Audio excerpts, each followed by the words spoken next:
I have 350,000 that I've tried my best as I can to save. And actually my money is in the bank. Guess what? I do not have an idea. And I'm afraid. I really want to invest, but I'm afraid I will lose my money. It's the only cash that I have out there, right? Though I do have a consistent job that I usually get money at the end of the month. Please help. That was kind of a call that I received from my client. And again, all the information that I share here, the client, obviously, they told me, share this information, might help somebody out there. And obviously, I'm conceal the identities. I'm not going to say any identity.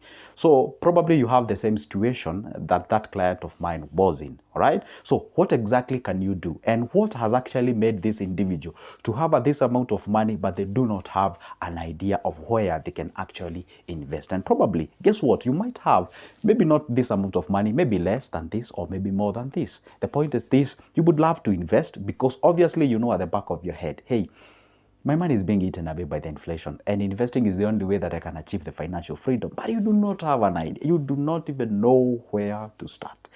And before I tell you anything, let me tell you one secret. You know, whenever you do not have money and you want to start a business, you tend to think that having money or getting the capital is the ultimate goal that you need for you to invest. Not until you get the money and then you realize, what? I think there is another problem, all right? Maybe understanding where to start the business, what business to start, and all those kind of things. Guess what? Whenever you want to invest your money, capital is not only the ultimate thing that you need to have. You need to have the understanding, right? Can you imagine this? Perhaps maybe let's say you're out there and you're saying, whenever I get that 100 Gs, I'm going to start that business as soon as possible. You get the 100 Gs, you get confused. You start asking people, what can I do? What business can I start? Are you sure it can pick? Where can I start the business? Are you really sure about that thing? You get confused along the way. So what exactly does that tell you? Capital is not the ultimate thing that you need for you to start a business. It's a combination of various things. Like, for example, you need, number one, or you obviously need capital, that's for sure, because you need money to start that business. And B, you also need what we call like the understanding, the financial understanding, the financial, understanding or knowing, all right? The other thing you need for you to also do a business, you also need to understand what we call the management, all right? The management of that money that you have. And C, you also need to understand that business. You need to understand understand the business. Understand the what? Understand the business. You see, when you have the capital, fine. You have the financial management and financial literacy and what have you. And this one actually comes with what we call the budgeting, or we can call it another name, a plan, right? How to execute the idea. Because you see, this is capital. Let's say you have this 350,000 amount of money in your savings. Now, the point is this, how do you go along? Let's say you want to start yourself something like a boutique business. You have to understand, okay, what goes where, what's needed where, how much goes for the licensing and what have you. So the point is this. Right now, if you're working towards getting money to start a business in future, that's why I always tell you, watch my videos, because I'm going to explain to you and I give you the information, I lay the foundation. So by the time the money shows up, you already understand, hey, this is how you start a business. So as you look forward into getting this amount of money, maybe more or less than this, along the way, it is good to understand these factors that I'm about to explain to you. If you want to start a business and if you do not have an idea, this is how you do it. The very first thing that you ask yourself is this, all right? Say you have this amount of money, but you do not know what to start a business or what business to start. The very first thing you ask yourself is this. Number one, what kind of a business do I want to start? Is it because, hey, guess what? There are three ways on how you can start a business. A, you either start a business that you have the passion about, either you are passionate about that business, all right? There's people who will tell you, hey, I love making I love plating hair, I love a beauty thing. Guess what? I love cereals, I love butchery, I love chemist, I love hardware, I love. Whenever you hear somebody saying I love, they are referring to their passion. All right? Under the category of the passions of the business under the category of the passion, then what number of businesses do you have under that category? You exhaust that. The other way you can start a business, you can start a business that is actually not really about the passion, but it's about what we call the experience. All right? This is a business that you have an experience on. Let's say right now, maybe you're employed in a hotel or a restaurant, or Maybe you have ever been employed somewhere, maybe let's say in a hardware or in an electronic shop or something of sort. So you have an experience over that business. You know how to handle customers. You probably know where to source these commodities to sell or the products. You probably know the plugs where you can get them. You have an experience. Let's say you've been ever employed in a butchery. You know how to slice the meats and the chops and what have you. You have the experience over that business. You know how to store it. You know how to handle, all those kind of things. So you ask yourself, where have I ever been employed? All right. What experience did I gather? Can I use those experiences or that experience to actually start my own business along the way? All right. So you need to understand, okay, now about that experience that you have. If you start a business that you already have an experience of how, usually kind of start with one step ahead because you already know how that business actually operates. And when you're looking for the location, whenever you're looking for the suppliers, whenever you're looking for the quality of the product to sell, you already know the best product. Let's say you have ever been employed in a boutique shop, you've been selling shoes and what have you. So you already know this is how you price the shoes, this is how you price the clothing, this is how you price this amount of money, or rather in this specific product.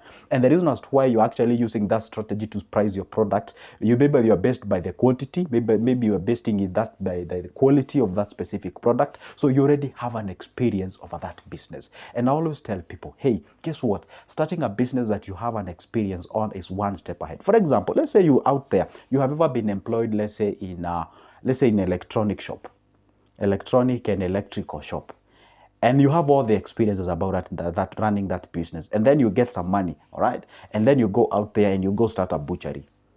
It's no problem, by the way, that is no problem. But the point is this. You see, you head us some steps ahead in the electrical industry. Maybe it's not a business that you love, but at least you had some steps. And guess what? We usually do businesses not because we love them. The issue is not about passion. The issue is about, let's go now to the last point. Now, the last point, or the third point, is about expertise. Expertise, meaning is something that you studied.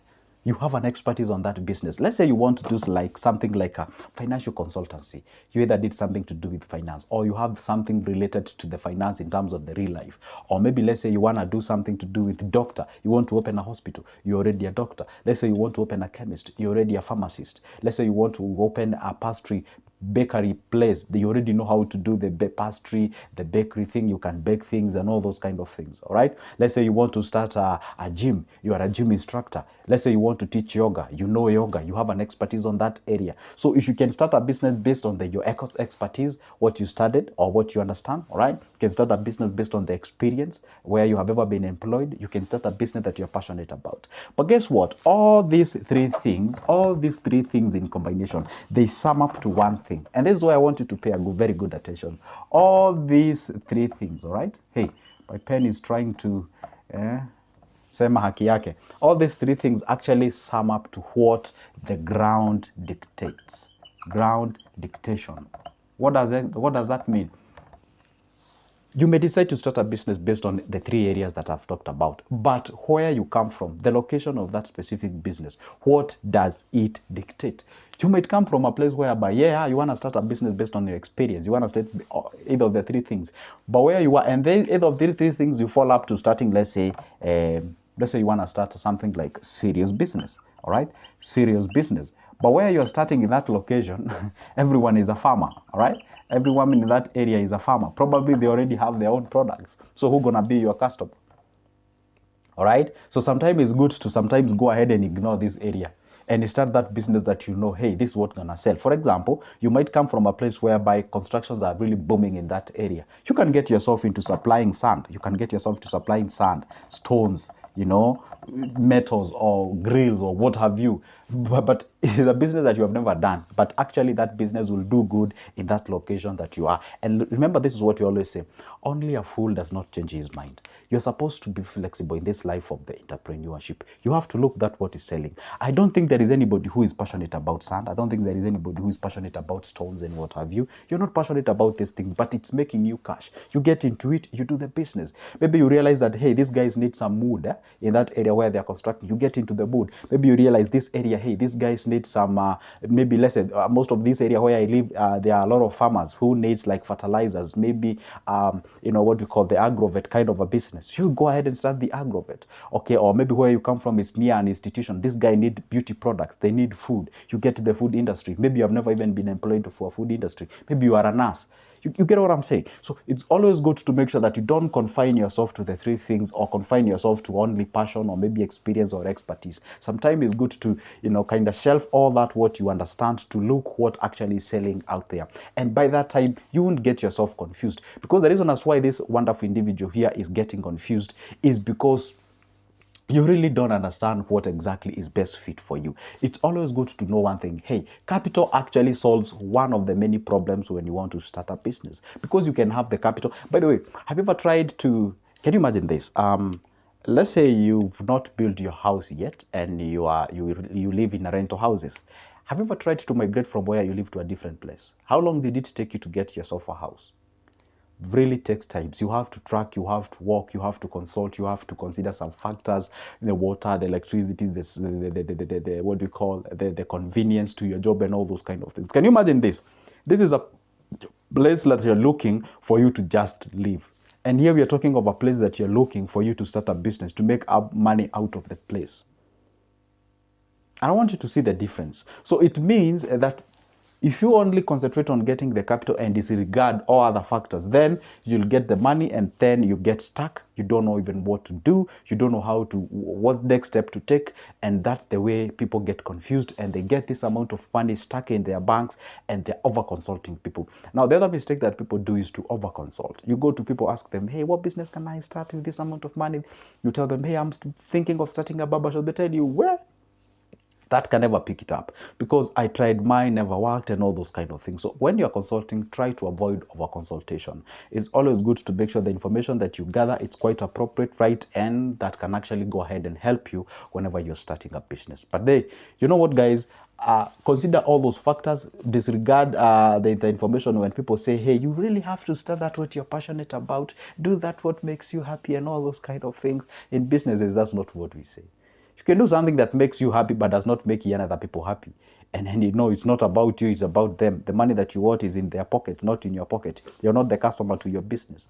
So go always overboard whenever you're considering the passion. Guess what? That's the end of my video, but not the end of me posting a video each and every day talking about businesses. If your first time seeing me this face, I am Joseph, talk about money, anything related to that, be it either investment and any other thing. So if you don't want to miss any of my good videos in the future, do this. Doesn't cost you anything, it's free of charge. Down below there on your right, there is a small button written subscribe. Hit that magical button, turn the notification bell, and by only doing that, a whole YouTube will notify you whenever I upload a new good videos. For now, it's a goodbye. But don't forget, you can as well grab my number from the description of this specific video. We get the business and we move to the next level. For now, it's a goodbye. See ya.